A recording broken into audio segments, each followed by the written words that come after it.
বলেন, আমি যে করেছি রাজনীতি, একটা প্রমাণ দিতে বলেন, প্রমাণ দাখিল করতে পারেন।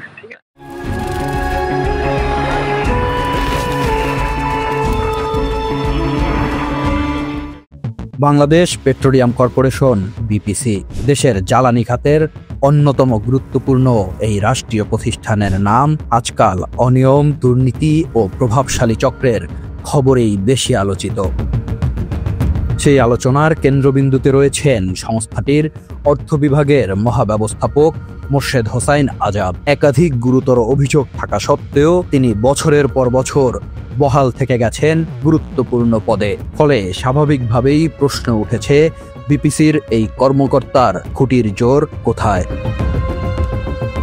2009 সালের 13 মার্চ বিপিসির বিপণন বিভাগের উপব্যবস্থাপক পদে নিয়োগ পান মোর্শেদ হোসাইন আজাদ। নিয়োগের সময় থেকেই আজাদকে ঘিরে অনিয়মের ব্যাপক অভিযোগ ওঠে। নিয়োগ বিজ্ঞপ্তিতে বয়সসীমা ছিল সর্বোচ্চ 33 বছর, অথচ নিয়োগের সময় আজাদের বয়স ছিল 36 বছর 4 মাস 21 দিন।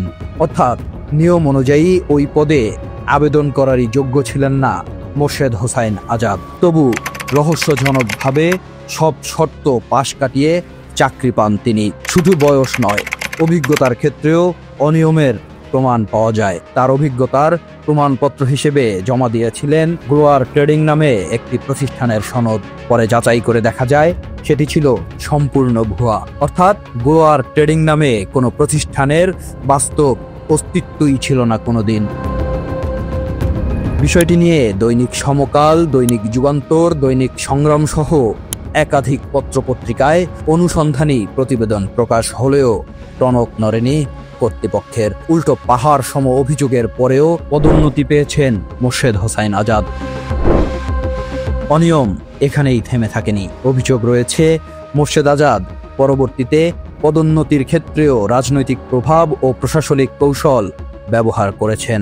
মাত্র কয়েক বছরের মধ্যেই তিনি উপব্যবস্থাপক থেকে হয়েছেন ডেপুটি জেনারেল ম্যানেজার, ডিজিএম। সেখান থেকেই পরে মহাব্যবস্থাপক অর্থপদে উন্নীত হন। নাম পরিচয় প্রকাশ না করার শর্তে বিপিসির ভেতরের অনেকে বলছেন, আজাদের এই বেপরোয়া মনোভাবের পেছনে রয়েছে রাজনৈতিক যোগসূত্র। ছাত্র জীবনে তিনি ছিলেন চট্টগ্রাম মহানগর ছাত্রলীগের সক্রিয় নেতা। এই পরিচয়ই আজাদের প্রশাসনিক ও রাজনৈতিক প্রভাব অর্জনের অন্যতম বড় পুঁজি হিসেবে কাজ করেছে বলে মনে করেন সংস্থাটির একাধিক কর্মকর্তা। অন্যদিকে দুর্নীতি ও অবৈধ সম্পদ অর্জনের অভিযোগও তার বিরুদ্ধে কম নয়। বিপিসির আভ্যন্তরীণ অডিট প্রতিবেদনে উল্লেখ আছে, তেল বিপণন, লুক বেস অয়েল আমদানি, ভিটামিন সরবরাহ ও ক্রয় বিক্রয়ে অনিয়ম এবং স্বজনপ্রীতির মাধ্যমে টেন্ডার প্রক্রিয়ায় প্রভাব বিস্তারের নানা দৃষ্টান্ত রয়েছে আজাদের।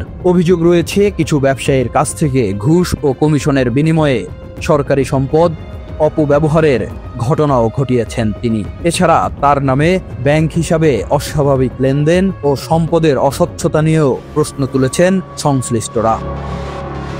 আজাদের এই বেপরোয়া দুর্নীতিতে অতিষ্ঠ কয়েকজনের ফোনালাপ হাতে এসেছে মুক্তিসরণীর হাতে আসা ওই ফোনালাপেও উঠে এসেছে আজাদের ঘুষ লেনদেনের ভয়াবহ চিত্র। আমাদের সময় তো টাকা ছাড়া কোনো কাজই করতো না। তখন ওই দিনে বাড়ছে তো ভাই, এত লোক যত পায় তত চায়, একটা কথা আছে না? হ্যাঁ হ্যাঁ, ওই লোকের মধ্যে যার থেকে যেরকম পারে, যার থেকে যেরকম পত্র এবার নিতে পারে। বলছিলেন মানে 10-20 হাজারের বেশি নিতেন না? আমাদের থেকে বেশি না, 20-10-20 এরকম, তার থেকে বেশি। 10-20 কি মানে মাসে নিতে না সপ্তাহে? যেখানে মাসে বলে কোনো ফিস ছিল না, যখন যে কাজ থাকলে আর কি। আমাদের থেকে আর একটু বড় নিত আর কি, 50। সম্প্রতি সাবেক এই ছাত্রলীগ নেতা মোর্শেদ হোসাইন আজাদের বিরুদ্ধে আইনগত ব্যবস্থা গ্রহণের দাবি জানিয়ে 6টি সরকারি দপ্তরে লিগাল নোটিশ পাঠিয়েছেন ঢাকা বিশ্ববিদ্যালয় কেন্দ্রিক ছাত্র সংগঠন স্টুডেন্টস ফর সোভারেন্টির আহ্বায়ক মোহাম্মদ জিয়াউল হকের পক্ষে সুপ্রিম কোর্টের আইনজীবী অ্যাডভোকেট মোহাম্মদ আহসান এই নোটিশ পাঠান। লিগাল নোটিশটি জ্বালানি ও খনিজ সম্পদ বিষয়ক উপদেষ্টা, বাংলাদেশ পুলিশের মহাপরিদর্শক, দুর্নীতি দমন কমিশনের চেয়ারম্যান, বাংলাদেশ পেট্রোলিয়াম কর্পোরেশনের চেয়ারম্যান, জ্বালানি ও খনিজ সম্পদ বিভাগের সচিব এবং পুলিশের অপরাধ তদন্ত বিভাগ সিআইডির প্রধান বরাবর পাঠানো হয়েছে। ছাত্রলীগ সম্পৃক্ততা ও বেপরোয়া দুর্নীতির পাহাড় সম অভিযোগের বিষয়ে বিপিসির অর্থ বিভাগের মহাব্যবস্থাপক মোর্শেদ হোসাইন আজাদের কাছে জানতে চাইলে মুক্তিসরণীর প্রতিবেদককে তিনি বলেন, এগুলো একটু প্রমাণ দিতে বলেন, আমি যে করেছি রাজনীতি এগুলো একটু প্রমাণ দিতে বলেন, প্রমাণ দাখিল করতে পারেন। ঠিক আছে, আজাদের বিষয়ে কি ব্যবস্থা নিয়েছে তার নিয়োগকারী প্রতিষ্ঠান সেটি জানতে বাংলাদেশ পেট্রোলিয়াম কর্পোরেশনের চেয়ারম্যান মোহাম্মদ আমিনুল আহসানকে একাধিকবার কল করা হলেও তিনি রিসিভ করেননি।